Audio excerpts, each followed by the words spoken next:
们可以先安排我们山的位置。我们可以大家看，这是一个这个束缚的啊，我们还是画个束缚的作品。我们可以安排就是中间山的位置，大概的山的位置，瀑布的位置。近处呢，我们可以画一棵树，简单的一棵树。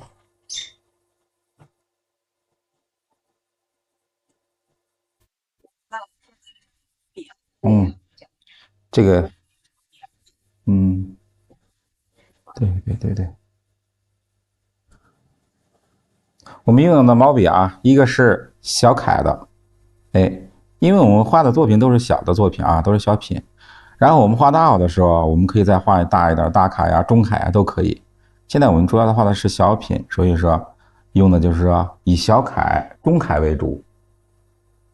我们画树的时候啊，先用个小楷调墨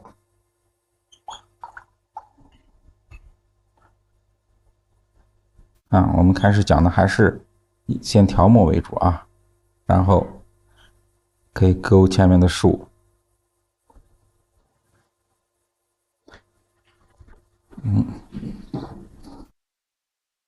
今天啊，我们画一棵稍微比较有特点的啊松树啊，一个松树，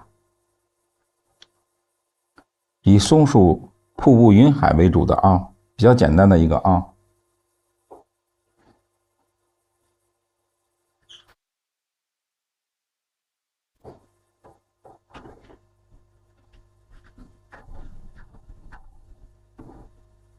哎，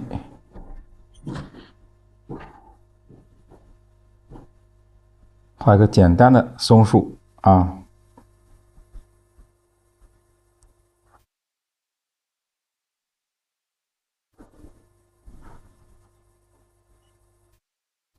哎，我嗯，这个松树啊，看比较简单。我们用的还是啊昨天讲的这个鹿角枝的画法。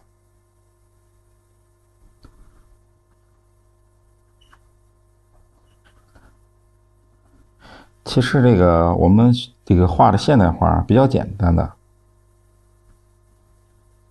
不要想的那么特别这个啊难。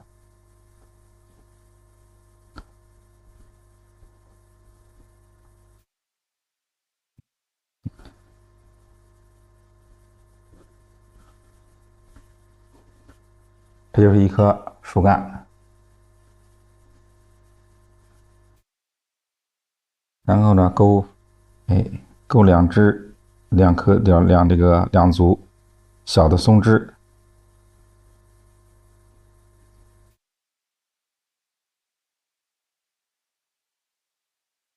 松枝勾的时候啊，注意这个有3个一组，5个一组，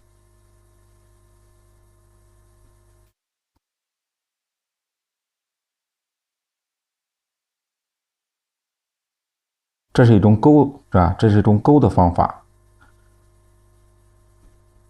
一会儿我再演示一下用这个写意的方法画这个松树。近处的松树啊，我们可以勾的细一点，然后一会儿画这个远山的时候，我们用写意的一种方法来勾松树。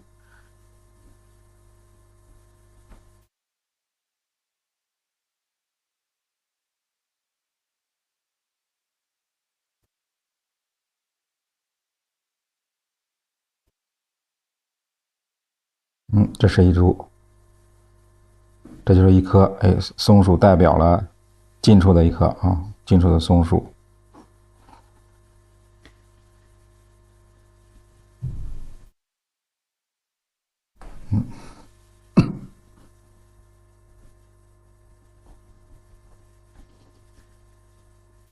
这松树我们画的时候可以苍老一点，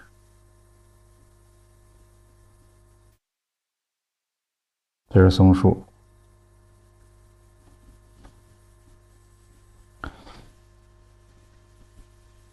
山东的松树啊，因为长得年龄比较长了，它树上要长好多藤啊、藤萝啊什么之类的，我们可以在树的身上画一些藤条啊。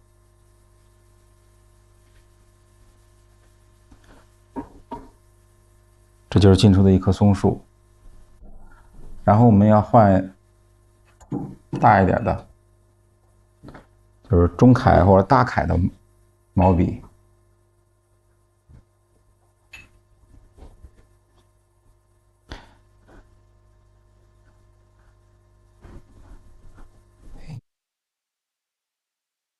还是按这个我们讲的那个调墨的方法，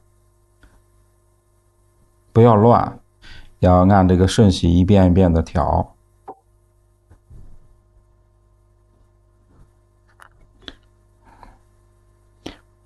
我们画左下角的一个大一点的石头。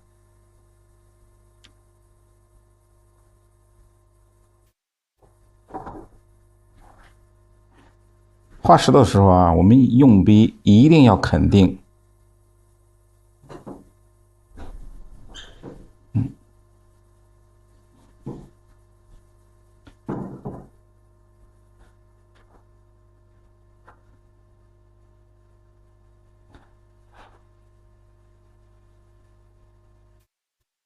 往上，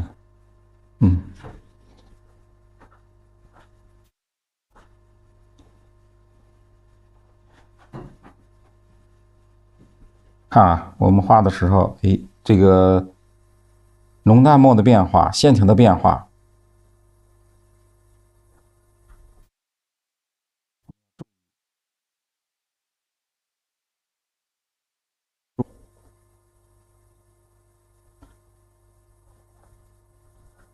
这个画近处的石头啊，一定要注意这个墨要重。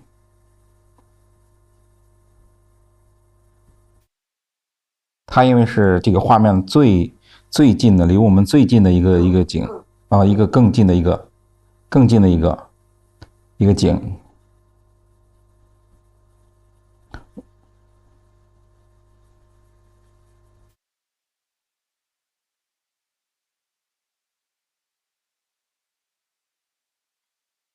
看，如果觉得我们这个画这个树有点孤单的话，我们可以加一些小的树啊、灌木啊，丰富一下。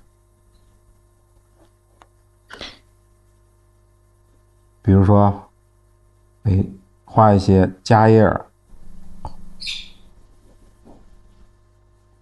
小叶子，就代表这个树下面长的小灌木。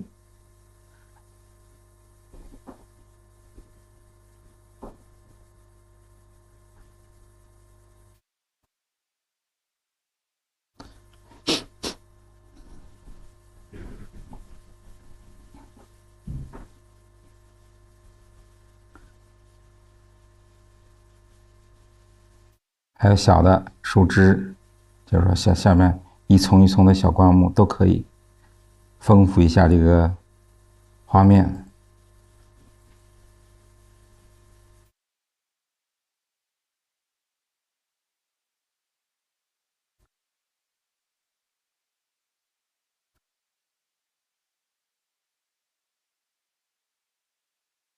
这个位置我们留一下。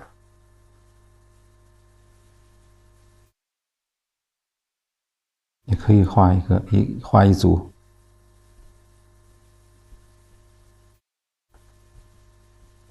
画一组夹叶的。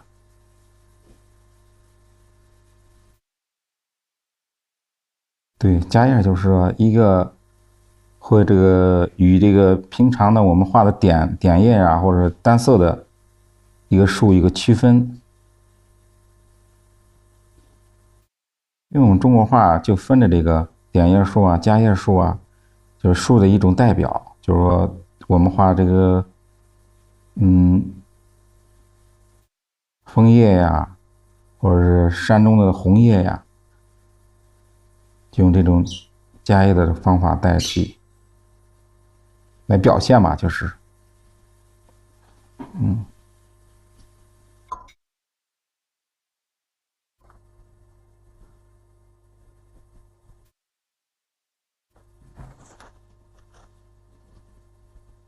这样我们再加一块石头，让它这一块有个对比，有勾的，然后有木块去对比一下。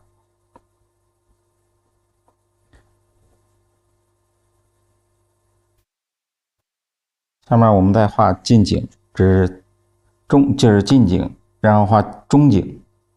中景我们处理一下，就是有瀑布，有山，有瀑布。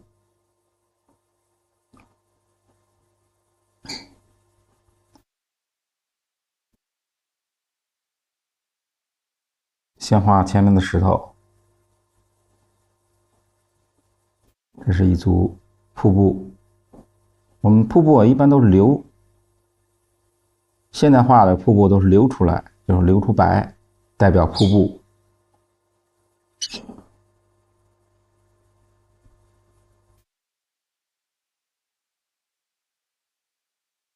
古代的这个画水都是以勾线为主，到现代以后就演变成流水口，流出白的水口，表现这个瀑布这个宽的窄的瀑布都是以留白为主的。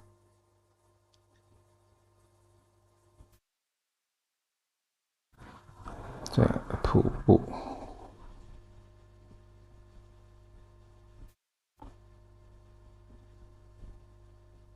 这是一组，我们要注意啊，这是中景的一组山。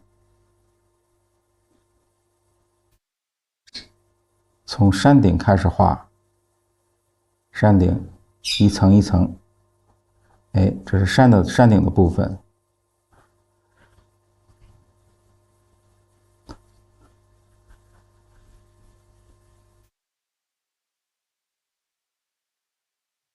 要注意啊，我们勾山的时候啊，一定要注意这个线条有粗有细，山石呢有大有小，不要太均匀，不要太均匀，不要说我们要画这个一直画用中锋一直画，不是那样的啊，我们有中锋有侧锋，互相结合。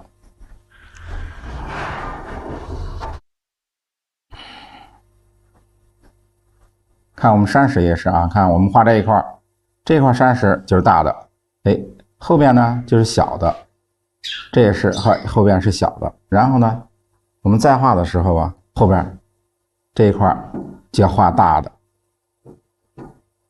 就是大中间小，小中间大。啊，这是个大的结构，它的结构里边还有小结构，这样的山石一看就丰富多了都。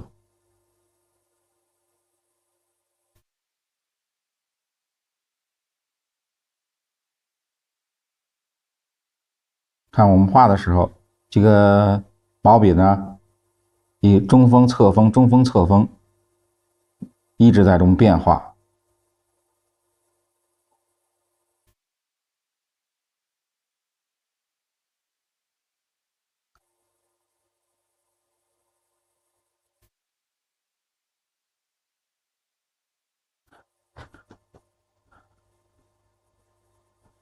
山石，我们再画上面的也是这样，也按这个刚才画的这一部分，哎，这一部分呢，这是大的、小的，然后再搭个结构。我们大的时候再画个小的结构，就是所谓的大兼小，小兼大。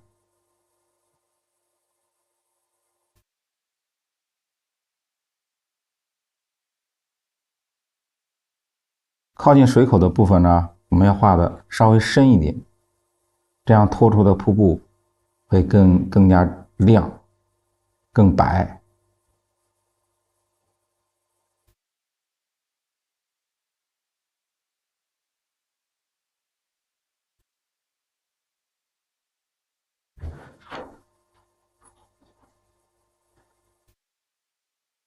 那我们画的啊，就是说这个山石，就按老师讲的这样调墨、调水、调淡墨，然后北尖的部分是重墨，我每次都是这样画，从上往下，它画出来的这墨自然就是上面是重的，到下边接近云的部分是越来越淡的。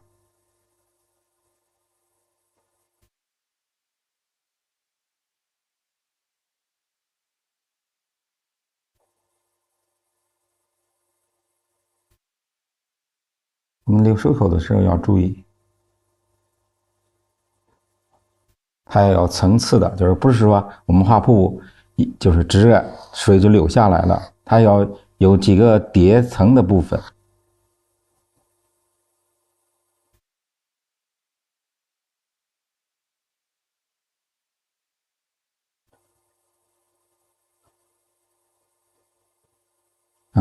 趁这个笔上的墨还重，我们还要画山顶的部分。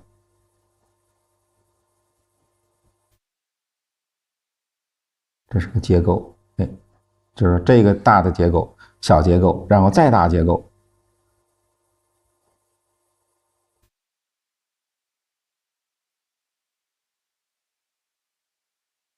我们现在已经出来了，这个一看特别直，我们想法要破，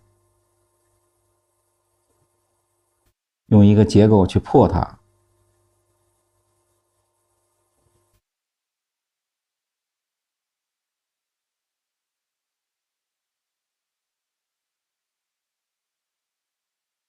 看现在用的笔啊，越来这个毛笔的水这个墨色越来越淡，越来越淡，它自然而然的淡下去的，并不是说我们一本画就是一边画一边调，是让它这个笔的墨色是自然的虚下来、淡下来。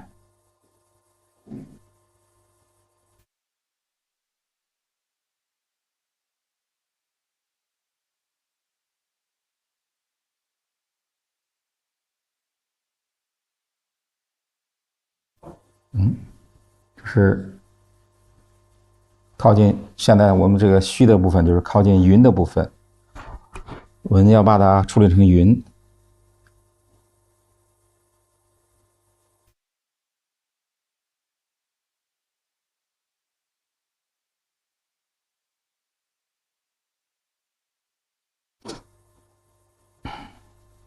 我们流水口啊，流完水口还要注意，后边不能是空白的啊，我们后边还要有山，代表山，一层一层的。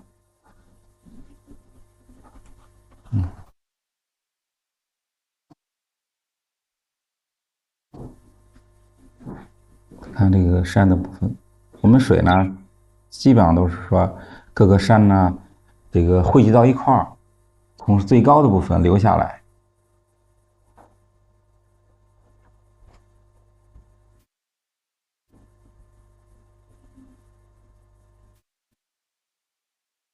这可以一层一层的，哎，这就是山，一层层往后边，代表了越来越高的山。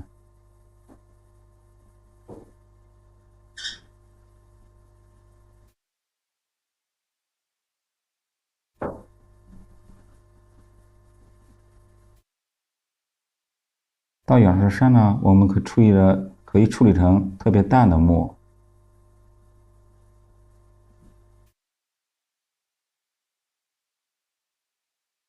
因为有云，有云，时间长了云积就成了水。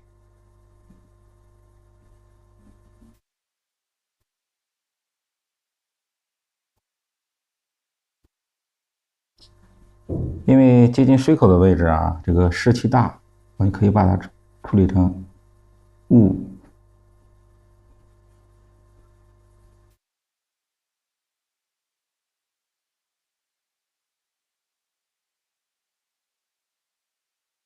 我们是可以处理成一层层的雾，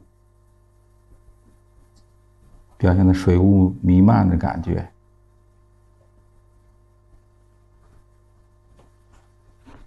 这就是水口。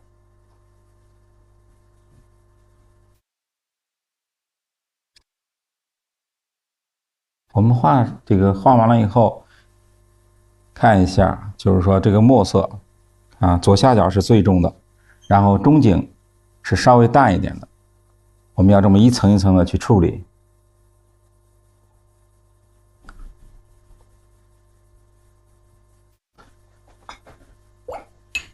近处比较深，对，尽量用比较，不要用。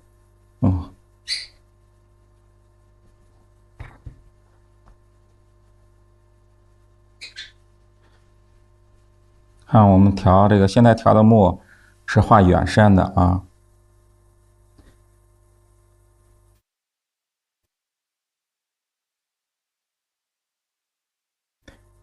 这个墨啊，要什么？要最淡的一种，更淡的一种啊，更淡的一种，比这个近景、中景更淡。你就说淡点，淡点，深点。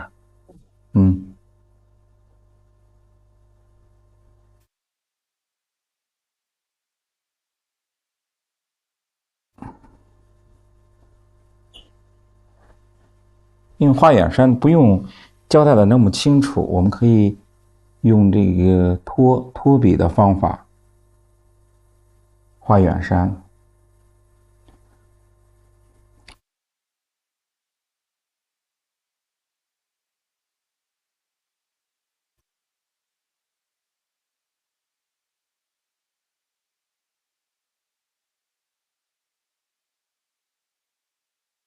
让这个墨自然的虚下来。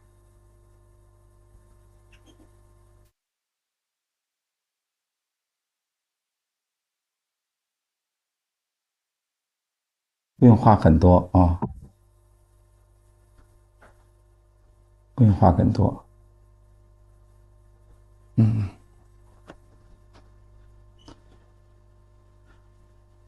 这纸是4尺3坎的，不是，我们用的是一种那个生宣的卡纸。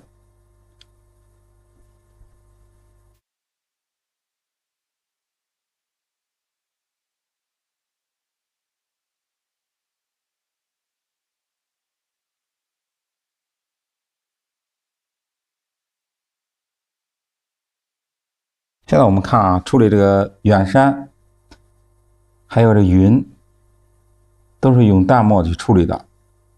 处理淡墨的时候，我们要注意啊，我们的毛笔笔锋是在这个北尖的部分有一点淡墨，北根的部分几乎就是清水。然后呢，要控制这个毛笔啊，要淡要干，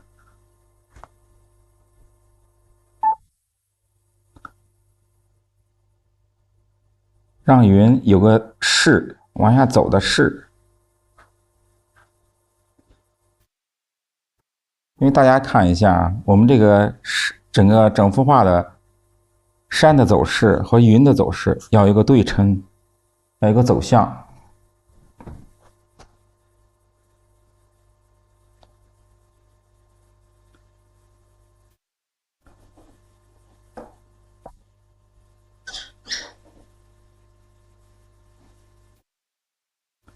我们要把山根的部分要染一些云。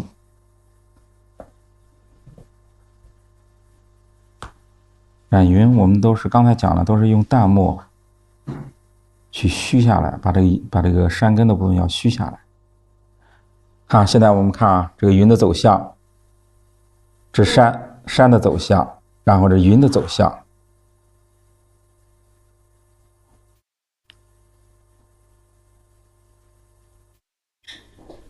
朋友们，咱们先速度，觉得快慢高合适，咱们再速度一波。这个速度可以吗？老师讲课这个速度可以不可以？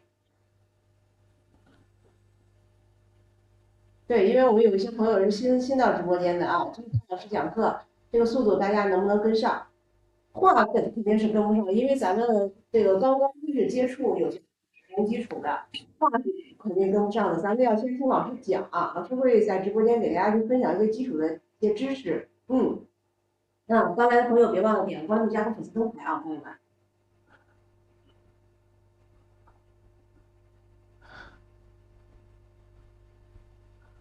我们开始看呢，开始接触这个，有什么问题啊，随时可以打在公屏上，这个我们可以交流一下，可以问，我们随时回答啊。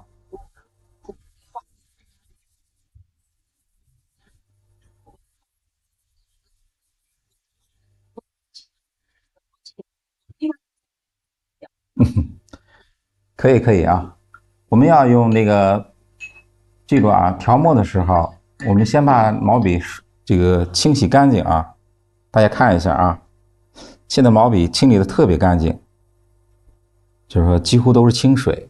然后呢，我们调清水，放到淡墨里边，放到墨里边，看了啊，就是盘子里边呢，现在是淡墨，我们也这不调，用北尖的部分啊，不要整个北度，要用北尖的部分，轻轻的啊，这么调，调成淡色，调成淡墨。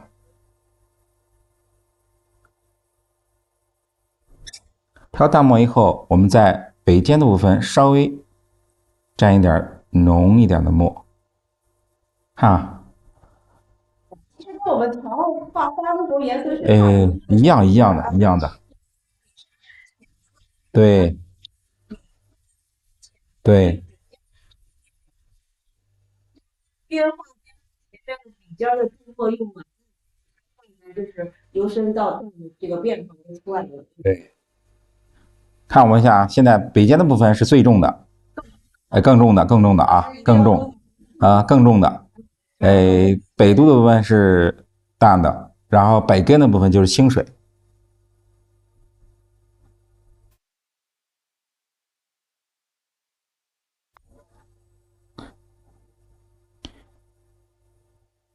现在我们画基本上，石头啊、山那部分基本上处理差不多。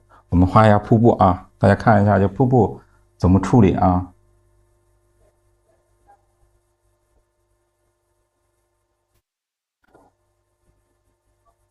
因为我们画见山里边，并不是说直接是一个大的水就流下来了，中间还要间个，就是中间水中间有好多小的石头，我们把它处理出来，这样感觉瀑布啊就是特别的丰富了。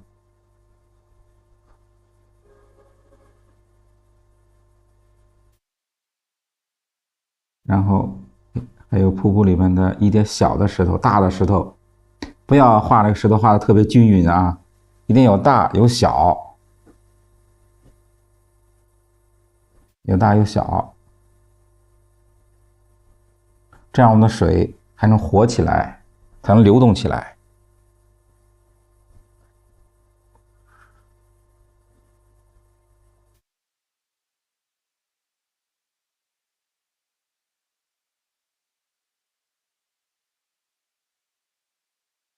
这样感觉就能听到水流动的声音。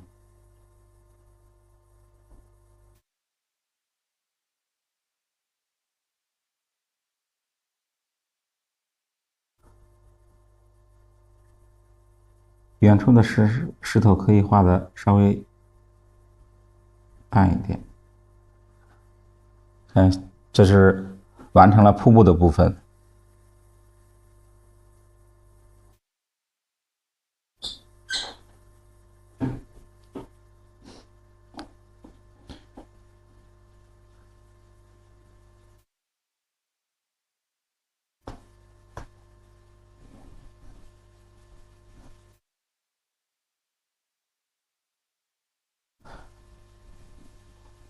下面有这个远处的山，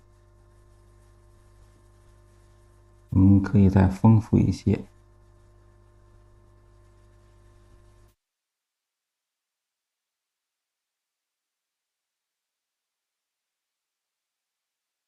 多一个结构，让它丰富一下。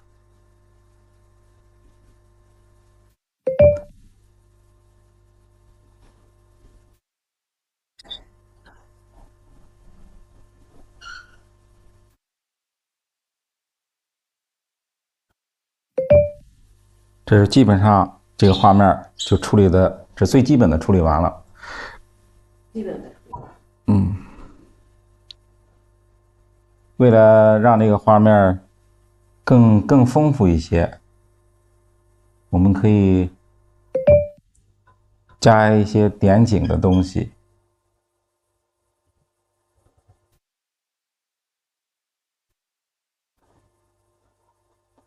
这个在亭子就在松树的下面，我们可以加一个小亭子。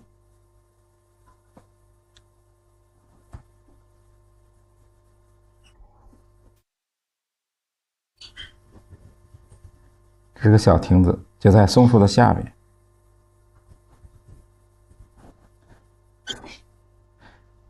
这样，归零，其实老师画的，咱们看见是不是其实很轻松啊？大家觉得哪儿觉得不理解的？比如说，你说我这个瀑布我不太懂，不知道老师刚才画的时候是什么样一个方法，那我们可以打出来，一会儿老师给大家会做一个分解啊，我们马上会给大家做一个分解的课程。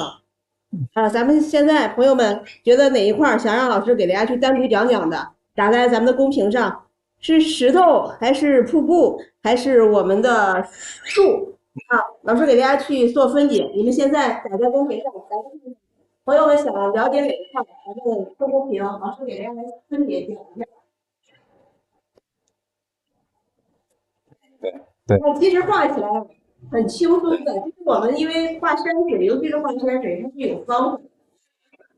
大家觉得哪一块比较让你觉我想先了解，比如说石头的结构怎么去掌握，或者说我想跟老师讲讲瀑布是怎么画出来它的这个感觉的，画起来笔都怎么样用笔？我们刚开始学习的朋友，那肯定是画起来这个用笔上是有难度的，一点一点的来攻破，因为我们石头有石头的画法。我们的这个树有树的画法，对，对，它都有画。老师给大家画个石头，给大家来讲一讲我们怎么去简单的画出一块石头的结构来。对呀，石头啊，十分三面。我们讲一下啊，这个石头啊，其实很简单，老师只要讲，都能学会啊。看，我们画一个石头，做个石头的示范啊。这个画石头的时候啊，就是用笔啊，就是说中锋、侧锋运用的变化，把这石头表现出来。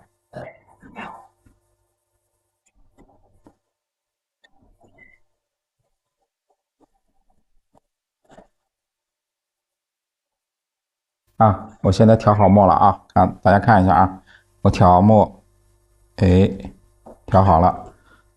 现在我给大家做个示范，做个石头的示范啊。对对对，这个十分三面，树分四枝啊。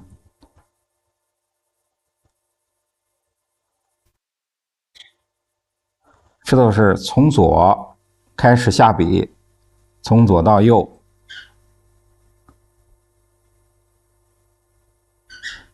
记住啊，用笔一定要干一点，涩一点。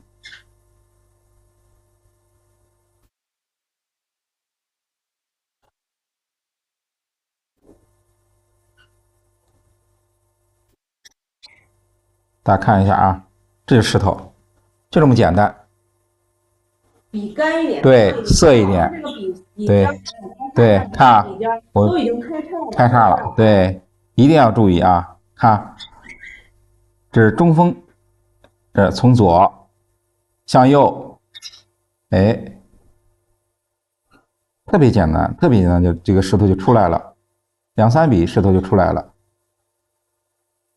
啊，很简单，对，就是说，对，这是前面的、左面的、右面的，这是石头，因为我后面看不到，我们只要把这个石头的前面、左边、右面的石头三个方面表现出来、看出来了、画出来就可以了。很简单，很简单。对对对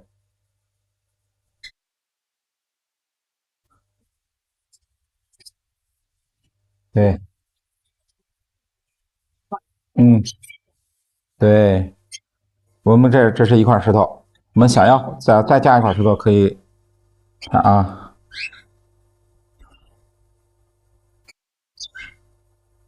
哎，这是个大一点的，稍微大一点的石头。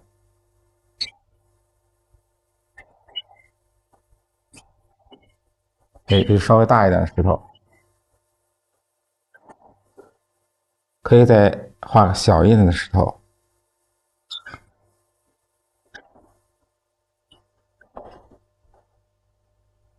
看，大兼小，小兼大，这就是一组石头就出来了。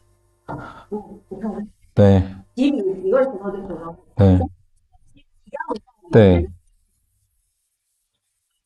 对，就掌握了这是最基本的啊。我们如何最基本的，然后大一点的山、大一点的山石都是按这个方法去处理的。嗯嗯，可以可以，嗯不是理解，嗯，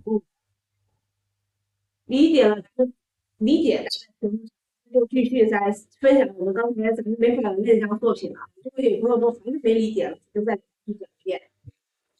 有不懂的、不明白的，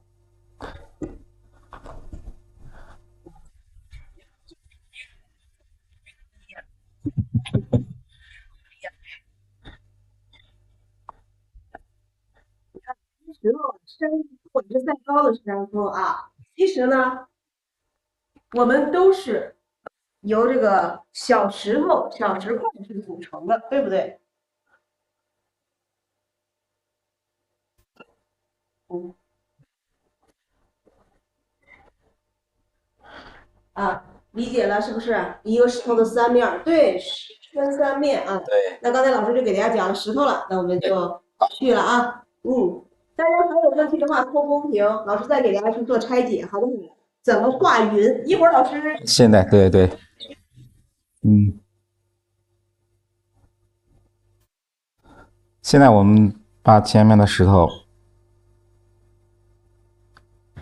稍微的皴一下，皴染一下，让它的石头的立体感更好啊。现在就是石头感越来越更好了。松脂可以染一下，就淡墨用淡墨加一下，用淡墨加一下。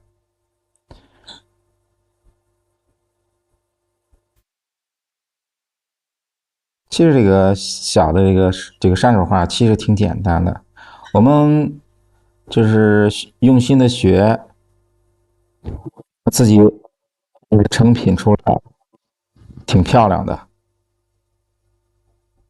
或者送朋友啊，或者自己收藏或者自己欣赏啊，挺好的。有山有水，是吧？有山有水的。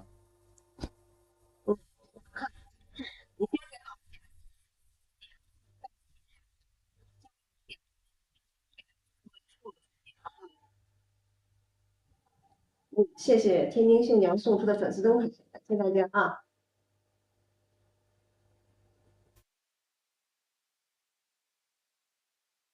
谢谢00送出的粉丝灯牌，谢谢我们的朋友们。对，走进咱老师的直播间，咱们先点关注，点粉丝，点亮个粉丝灯牌。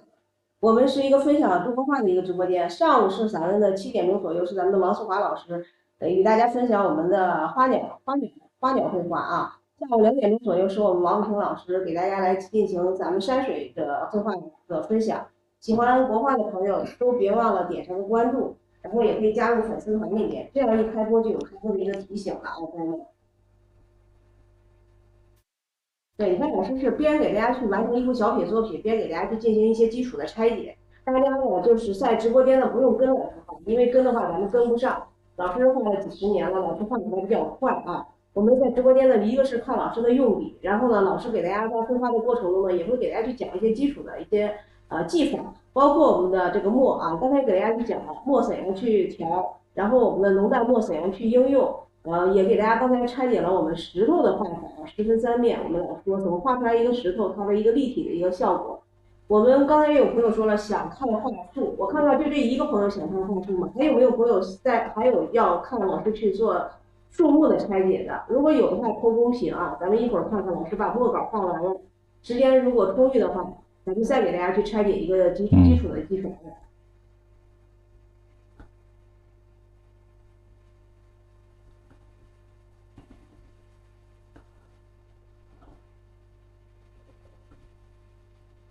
现在我们做的就是染，皴染。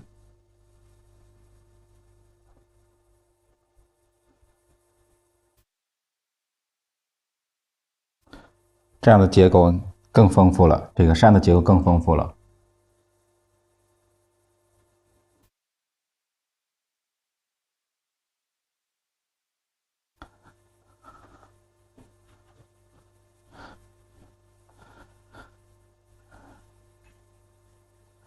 染云呢，我们现在开始说处理这个云，对，对，开始刚才有那个朋友说看云的画法，云分两种，一种是干染，就是像现在我们处理的这种方法啊，就是用淡墨一层一层一层层加，还有一种是湿染。我们现在先做一下这个干染的这个染云的这个示范啊，大家看一下。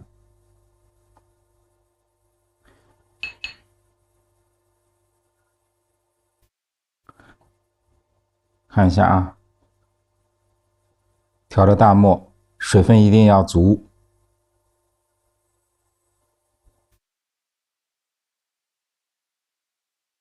然后把这个毛笔呢要控制水分，稍微调了淡墨以后，我们控一下水分，用笔尖的部分，看啊，把这个毛笔啊，就是在侧锋，就是把北锋呢扁一些，用这个北锋加我们云的下半部分，不要加上面，加下半部分。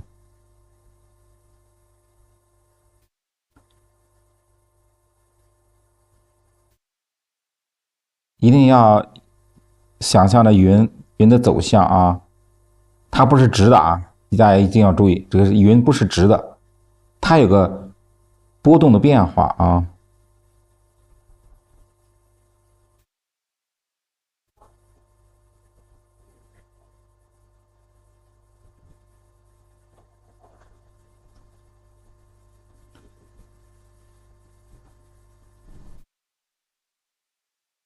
一定要注意啊，注意这个，一定要不要直啊，不要像画那个线条啊特别直的过来，它要有变化，云一层一层滚动的变化。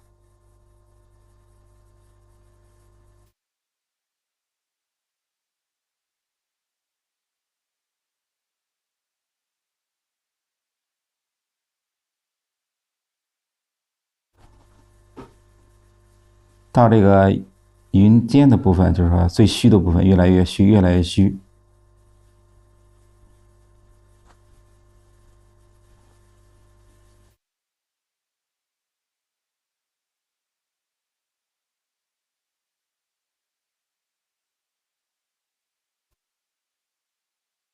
这是一种染云的方法，还有一种方法是湿染。湿染的方法啊，我现在做一下湿染的方法。不用，就在这个上可以了，就可以。就是说我们要处理云的部分，就是说，比如这一部分吧，我们要处理成云，我们就要把这一块打湿。朋友们，对，现在蘸的是清水啊，就是你这要需要处理云的部分，我们要把它打湿。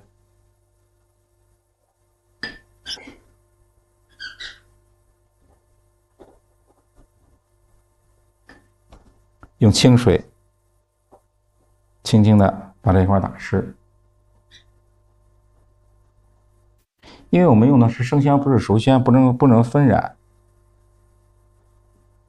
打对，过渡，对，对对对。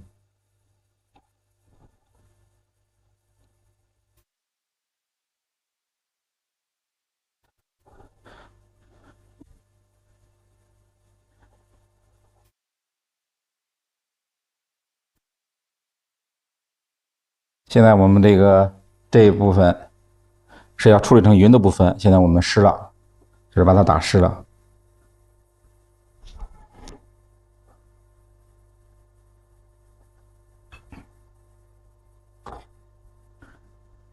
用淡墨来看啊，调成什么颜色的淡墨啊，什么程度？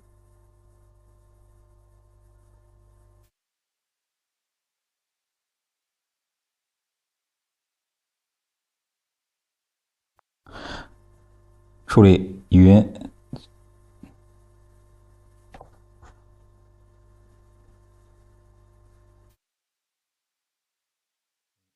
让它自然的晕出来，晕出一点淡墨。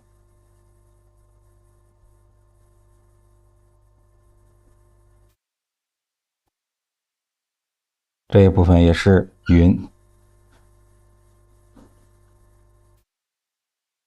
这种云呢，就是用墨，就是我们说激出来，挤出它来。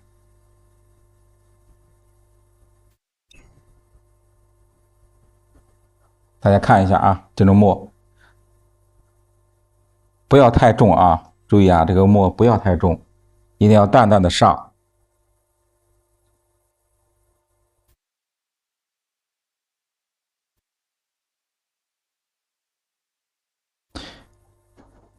看我们云山的走势是这么过来，云的走势是环抱着过来的。云要有一个势，流动的势。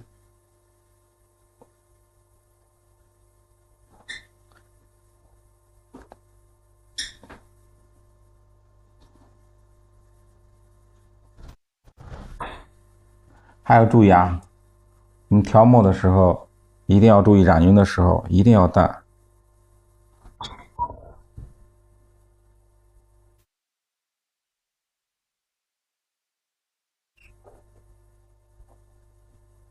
要注意啊，山根的部分啊，这是山根的部分要重一些，这个空白的地方的云，这个墨要淡。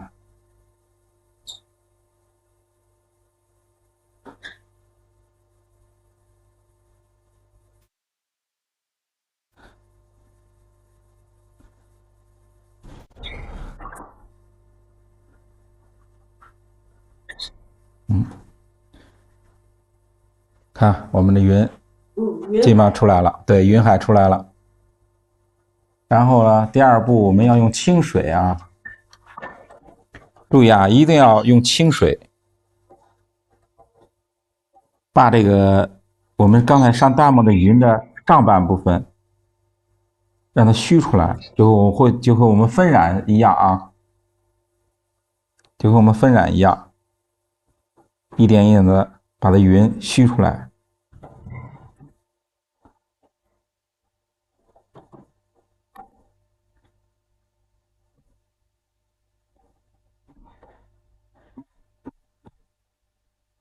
嗯，云的感觉出来了，现在出来了。我们可以把这个远处的这个云，我们再处理一下。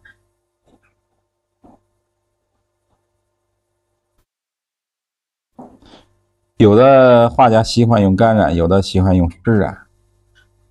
我觉得湿染这个云画出来了特别润，就是云雾弥漫的感觉特别好处理。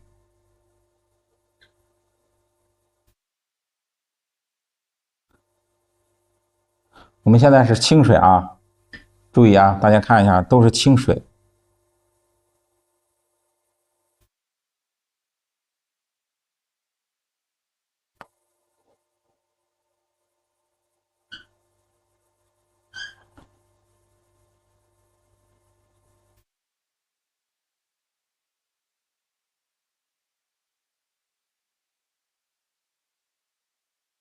我们要染在云上，就是说我们是刚才这个大墨，让它就和我们那个分染似的啊，把这云用墨一点点的晕开，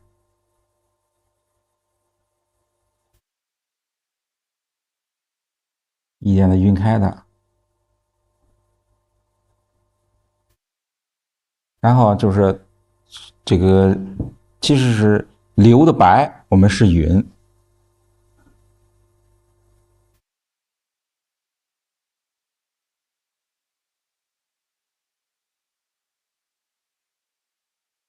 你看，就跟我们经常讲蓝天白云，没有色彩，我们要用一点动色去把那个白云的白色去衬托出来。那当然，我们画的时候，它要画出它的一个个性来，它就不能像我们刚才画山石一样，画的这个笔锋非常的凛冽，我们要画的它什么柔软的、软绵绵的，对不对？一层一层的这种云涛涌起的感觉啊！你看，刚才给大家示范了很多很多幅，是不是？很多那个两个方法，湿画法的和干画法的。零阳多全画糊了。老师用的是生宣啊，是生宣。我们画传统山水的时候，我们会用到熟宣。这老师也讲了，我们为什么刚才云很多地方老师要指它？你如果是用咱们熟宣画的，咱们的云，那你就要继续分染了。咱们因为老师用的是生宣，生宣的话，我们就是去打湿它，然后再去添加它的淡墨。啊，最重要的是生宣，朋友们。用熟宣是我们画纯这个，对，其实我们的传统山水一般属于工笔。我们传统山水的时候，不需要画水墨表现。你要会画那个熟宣，你后面这个远山这种淡墨的关系你就表现不出来。你画的太好了，对，老师的专业水准是非常非常厉害的。咱们在直播间的朋友，别忘了给老师点点赞啊！我们小赞赞今天不够热烈，是不是？我们把赞赞冲击到5000，好不好？对，我们双击屏幕啊！你别听老师讲，我们因为把赞赞来点一点。你看老师也是在直播间给大家讲的时候，都是讲的都是自己的很多的经验，给大家你看刚画云都讲了2种方法，是不是？我们学画的时候还是看老师就是画，你多看，学的东西比较多。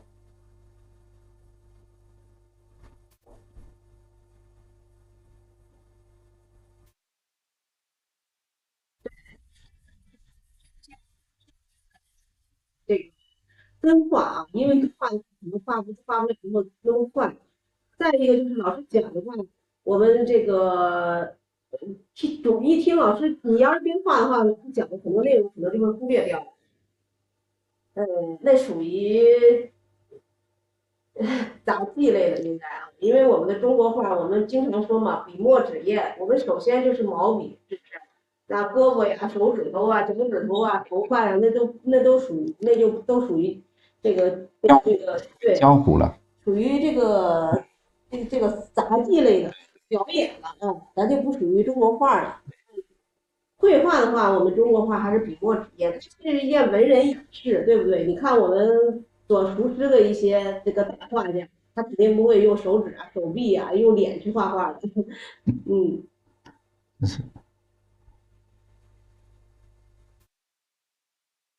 老师现在是在处理的这些远处的这个远山，远山，虚一对，点，虚一点，虚一点，气细，对，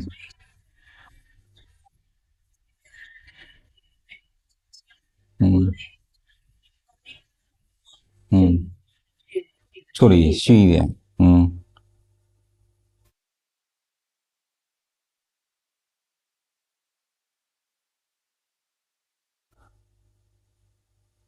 前面的人看啊，我们染的云，如果感觉不够，觉得哦这个云不是很白，我们可以在这个水分达到稍微干一点的时候，我们可以再加一些这个把这云衬得更白。注意加也是加这个云根的部分啊，不要加上面，加下边。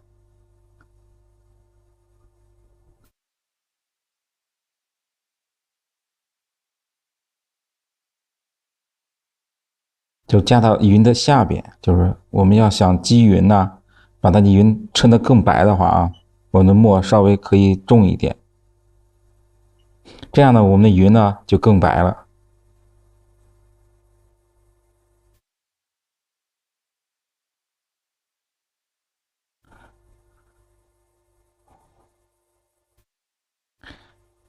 然后我们山根的部分稍微加一些，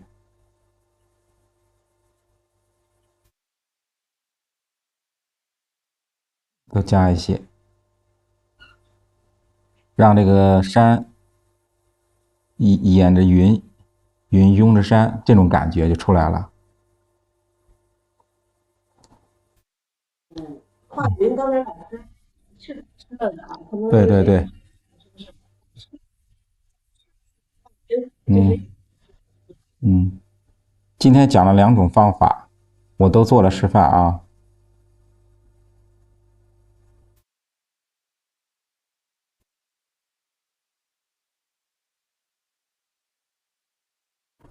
嗯，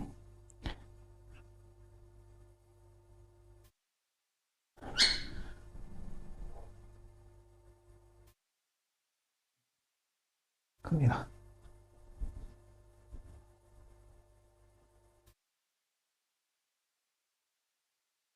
我们注意啊，画云的时候一定要注意云的变化，就是说云涌动的变化。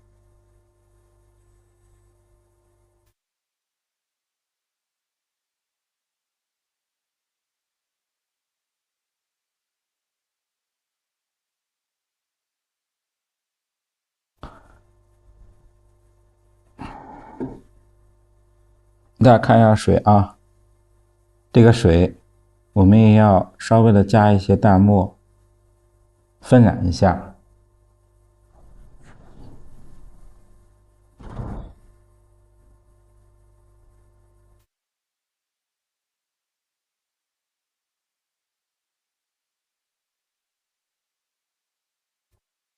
加一点淡墨，就再加到这个石头面上。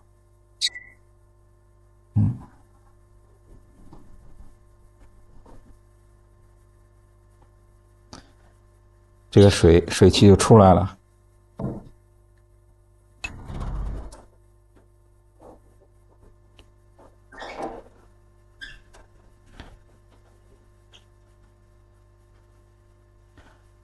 大家看懂这个云的画法了吗？对。那个谁，过2天给大家上架，大家别着急。对，喜欢老师的作品啊，过2天啊，朋友们。你看我们的那个墨稿是不是很快就已经完成了啊？咱们老师每天画都会给大家提醒，就是墨稿的时候一定要处理的什么一点，处理的认真一点。我们把墨稿它的浓淡变化啊，把一些细节都处理好了，我们上色是非常快的。其实我们山水画主要就是我们把我们的墨稿要画好的。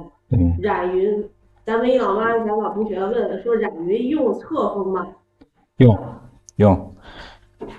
染云用侧锋，就是看啊，大家看一下，我再做一下示范啊。这个染云的时候，我们调了淡墨以后，把毛笔这个北风处理成这样，压一下，压扁它，对，压扁它就可以了。看了啊，示范一下啊。地里阳光，明天还会讲其他的这个漫画作品。你这个您2点钟左右，咱们后面会给大家有这个回放的。你那个这个老师每天都示范的是不同的作品，朋友们，老师每天示范一幅作品。点上关注加粉丝灯牌。先有时间的话，先来看老师直播。看一下啊，我做一下这个云的示范啊。刚才那个有的同学没看到，先用清水打湿，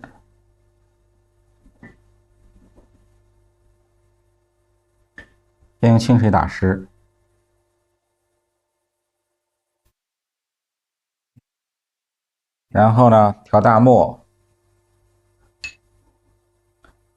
一定要调非常淡啊。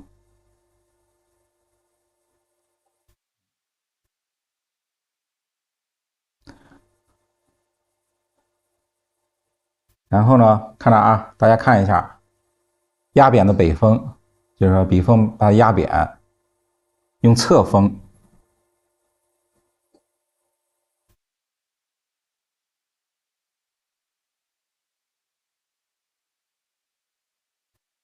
看啊，大家看这云，用侧锋。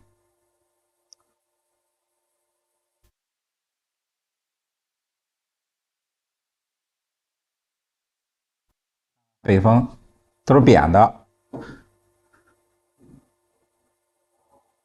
一个什么？一个是它处理云的时候它好处理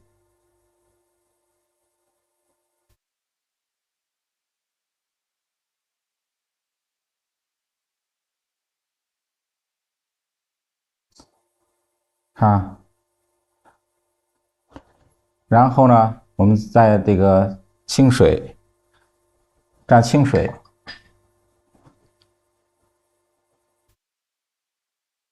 分染，把这个墨下边是墨是重的，我们是让上面的墨更淡。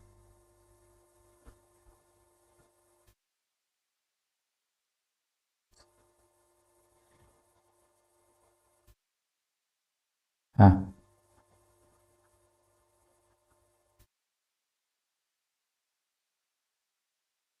都是用的这个侧锋，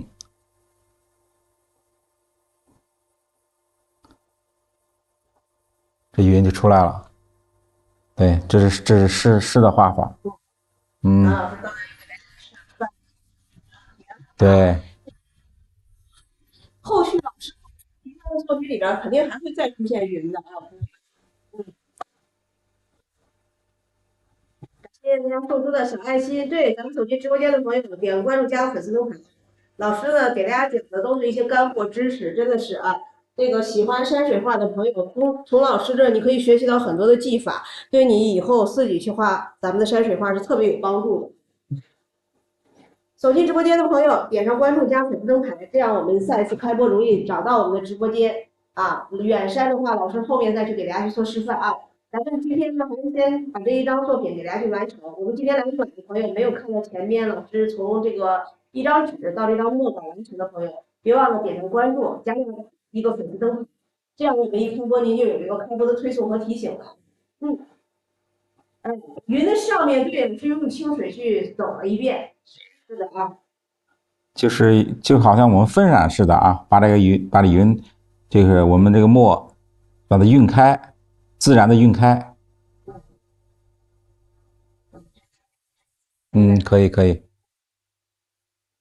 上色这个水墨这个上色不用颜色不用很多，就是一个是花青、赭石。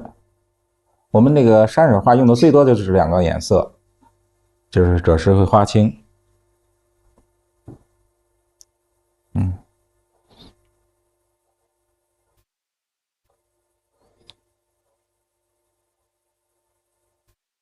赭石、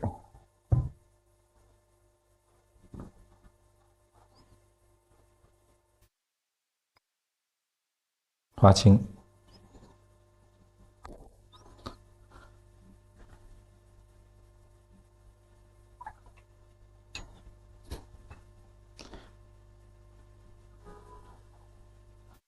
大家看啊，盘子里现在有一些淡墨，我们不用清洗它，可以这个加到这个赭石里边，这样的赭石会更稳重一些。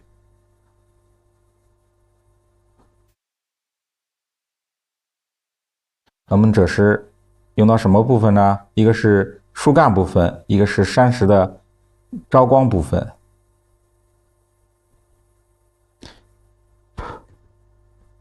啊，这树干的部分，淡淡的上一点。然后呢，我们这个山石的这个亮的地部分，就是我们招阳光的部分。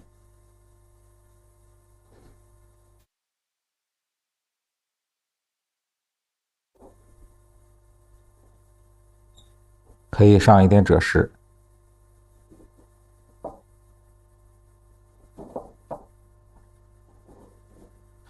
上颜色的时候啊，我们不要平涂，要随着你画的这个山石的结构去上。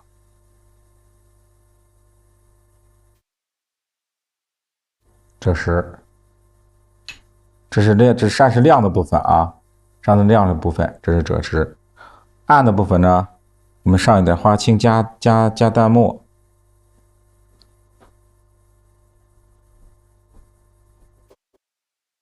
哎，花青，看啊，花青里面稍微加一点点的淡墨，让那个花青更沉稳一些。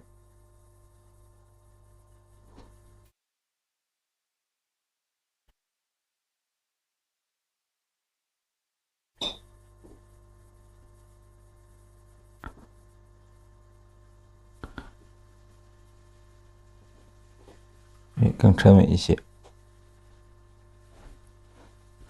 后面那个中间这个啊，中景的山也是这样的染色法。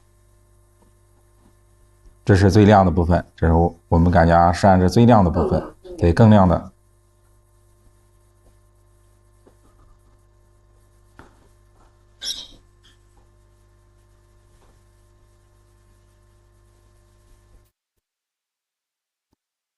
哎，把这赭石啊上到，大家注意啊，看到就上到这个部分。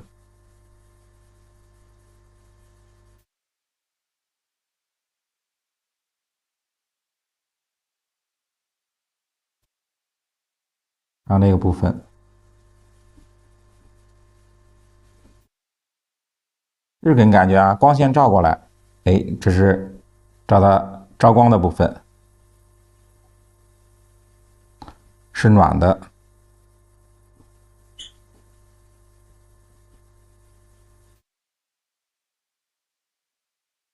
然后照不到部分呢，就是稍微潮湿一点，我们就让它颜色稍微暗一点。就是花青啊，看那花青没有多少颜色，就是花青赭石，以花青赭石为主的啊。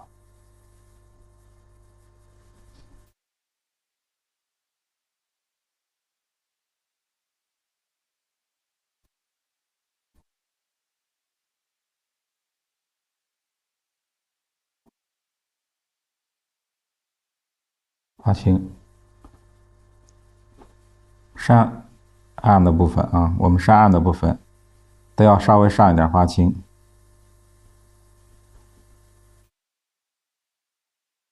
接近云的部分啊，也是花青。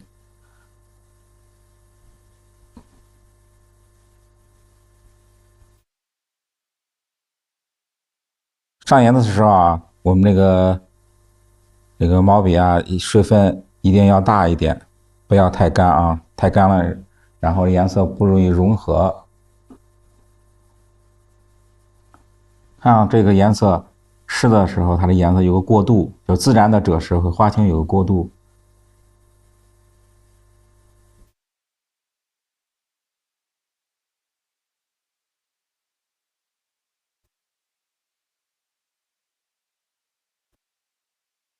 这个远处这个山，我们就整个把它处理成花青的啊，花青加淡墨的啊。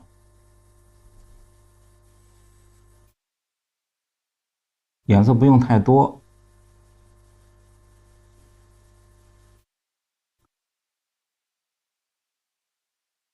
这样画出的山是这个山水画比较淡雅一点。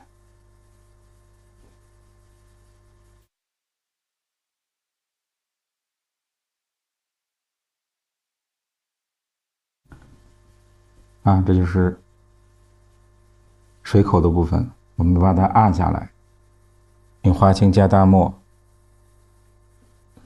让它按下来。这就是黑白的对比啊，我们注意一下，这是黑白的对比。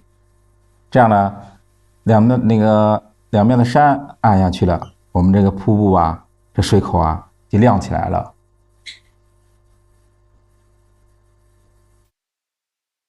这就是对比，这是黑白的对比。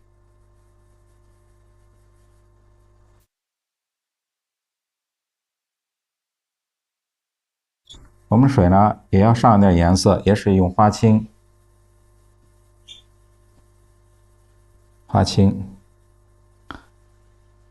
淡墨，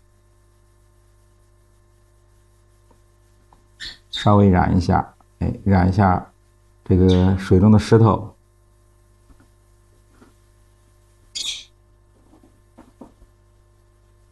哎，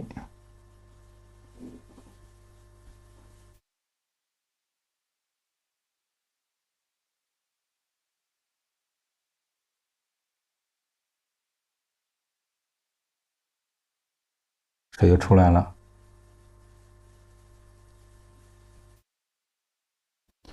这个云呢，可以染，也可以染花青加淡墨，也可以就是说这种淡墨的这种那个水墨味更浓一些，可以不上颜色，也可以上颜色，根据你的画面的要求啊，画面的这个，比如说我们的画面以水墨为主的，就可以用淡墨，就不用上色了。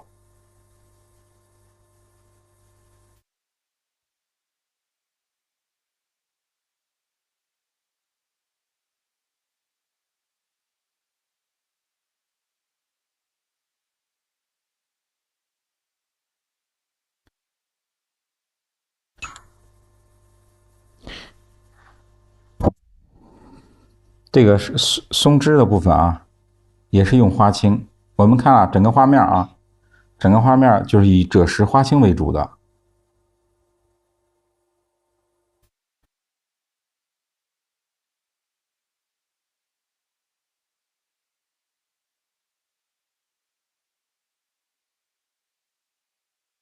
这是松枝，松枝的部分我们上一点花青，花青加淡墨，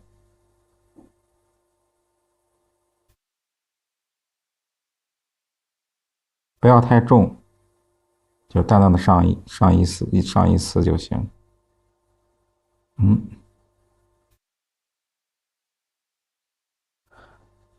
下面的灌木呢，因为我们画的这个就是稍微有一点那个秋天的感觉的，我们可以加一点红叶啊或者黄叶都可以。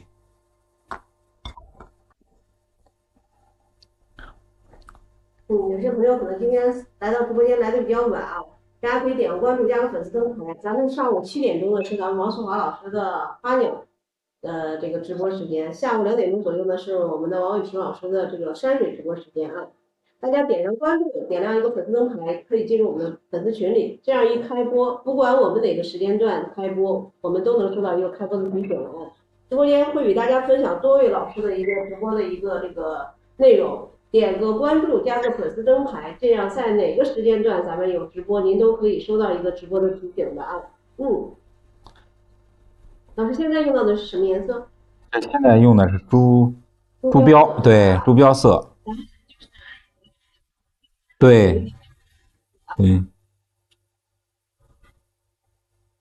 因为我们画的是表现要秋天的感觉，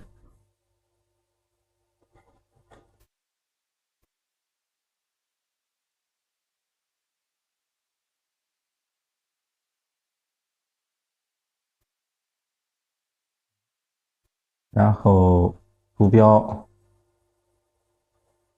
然后可以加一点藤黄，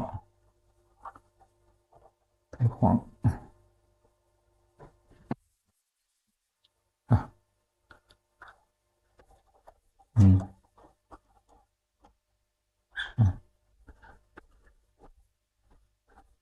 加藤黄，我们藤黄和朱标可以调一下，调一种橘黄色。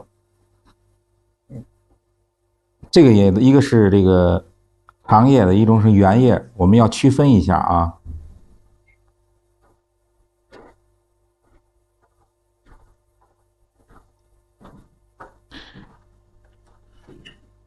我们区分一下两个叶子，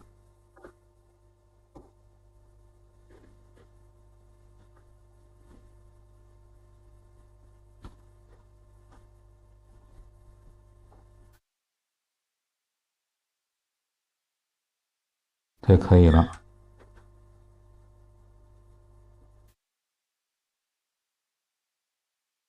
这可以点成黄色的，有山东的，有山东秋天了，有黄色的、红色的叶子，互相衬托一下，这样就漂亮了。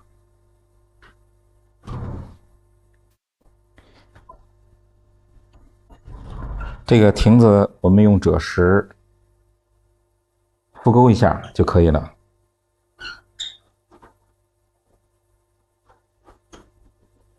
也是用特别淡的赭石复勾。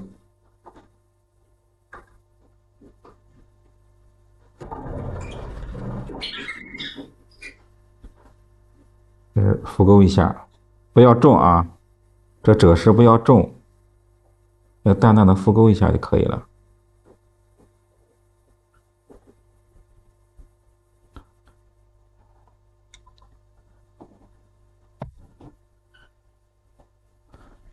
基本上就是说上颜色就差不多了。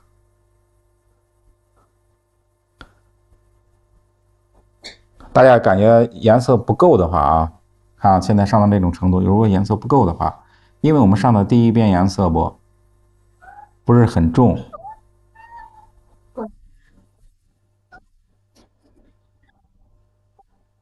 我们可以再不够的啊，我们可以再加一些，加一点，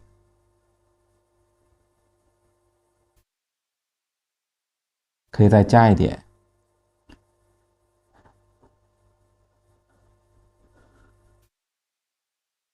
颜色不够的哦，我们都可以再加一点。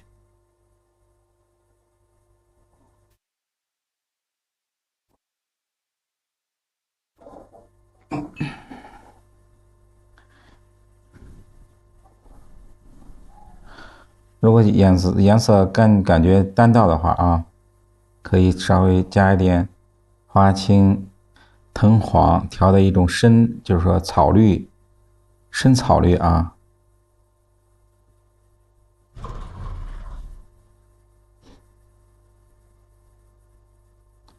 稍微过渡一下，就是赭石和花青中间的颜色可以过渡一下啊。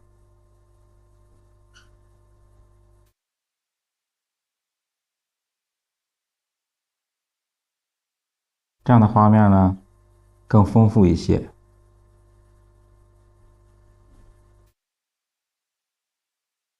这样更丰富一些。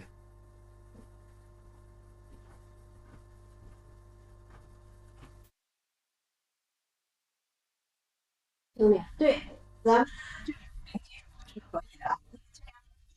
刚才给大家去讲什么？讲我们的一些分解的内容啊，讲了讲我们的石头，讲了讲我们的云的处理。咱们这个在咱们的直播期间，老师呢会放一部完整的作品，那个过程中呢会给大家去拆解一些基础的一些技术。大家有问题也可以扣在公屏上，比如说你说我这个假如我们再给大家讲讲瀑布，或者再讲一讲房子结构，或者再讲一讲树的结构，都可以扣在公屏上的啊。老师呢，这个根据咱们朋友们的反馈，给大家去进行一些拆解的一些内容的一些详细的东西啊。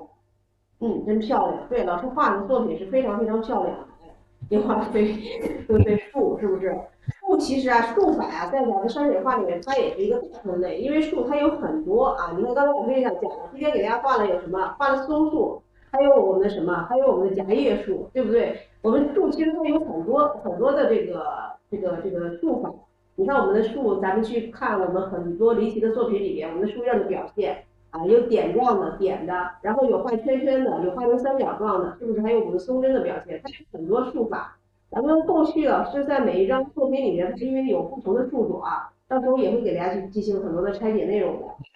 远山，远山，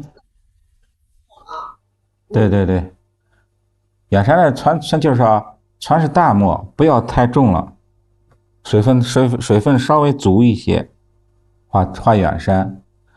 就是说远山这个墨痕，这个水痕，就是因为控制的水，你把水分控制的稍微多一些，自然而然出了这种就是水墨痕。